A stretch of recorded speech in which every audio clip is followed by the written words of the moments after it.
Mheshimiwa Mwenyekiti, eneo la pili naomba nichangie kuhusiana na filamu. Mheshimiwa Mwenyekiti, utakubaliana nami kwamba filamu zinatangaza nchi, filamu zinakuza uchumi, filamu zinatoa ajira. Leo hii kuna watu wanaijua ikulu ya Marekani, sio kwamba wamefika. Kuna watu wanaijua India, sio kwamba wamefika. Kuna watu wanaijua Hong Kong, wanaijua Philippines na nchi zingine kadha wa kadha ambazo zimewekeza vizuri kwenye filamu. Sababu ni moja tu, nchi zao zimetoa fursa ya kutosha na kuwapa uhuru wasanii kuweza kutengeneza filamu bora na zenye quality ya hali ya juu. Mheshimiwa Mwenyekiti, nataka niweke rekodi yangu sawa sawa. Ninachangia mchango huu na kutoa ushauri huu nikiwa nafahamu kabisa yako masuala ya kiusalama, ulinzi wa matumizi ya nembo, vifaa vya kijeshi na mavazi ya majeshi mbalimbali. Mheshimiwa Mwenyekiti, kwa sasa nchi yetu haitafuti wasanii wakubwa, tunao tayari. Kwa sasa nchi yetu haitafuti maudhui mazuri ya kucheza, tayari yapo.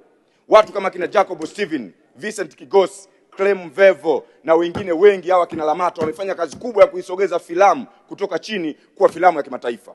Kwa nini hatupati soko la kutosha katika maeneo mengine kama Netflix na channel zingine kubwa kubwa? Sababu ni moja, tumekuwa na ugumu wa matumizi ya vifaa vyenye uhalisia ikiwemo sare za kijeshi, silaha za kutengeneza zinazofaa kwa filamu, pamoja na maeneo mbalimbali yanayofaa kutumika kwa ajili ya kuchezea filamu zenye uhalisia ikiwemo mahakama. Mheshimiwa Mwenyekiti, ni ombi langu kwa nchi yangu, tuone sasa huu ni wakati wa kuwafungulia wasanii, tukiwa tumeweka vigezo na kuwekea masharti ya msingi yatakayosimamia masuala ya usalama kwa kulinda hivi vitu nilivyovisema hapa, ikiwemo mavazi watakayotumia, maeneo watakayotumia na silaha watakazozionyesha katika filamu zao. Mheshimiwa Mwenyekiti, leo tunatamani wasanii wetu wanapokwenda Ghana, serikali isimame, wajue kuna msanii ameingia kwa sababu ya umashuhuri aliyouonyesha kwenye kazi ya sanaa. Leo hii tunatamani wasanii wetu wanapokwenda kwenye tuzo, tuwe na uhakika wa kushinda tuzo kubwa na iwezekane.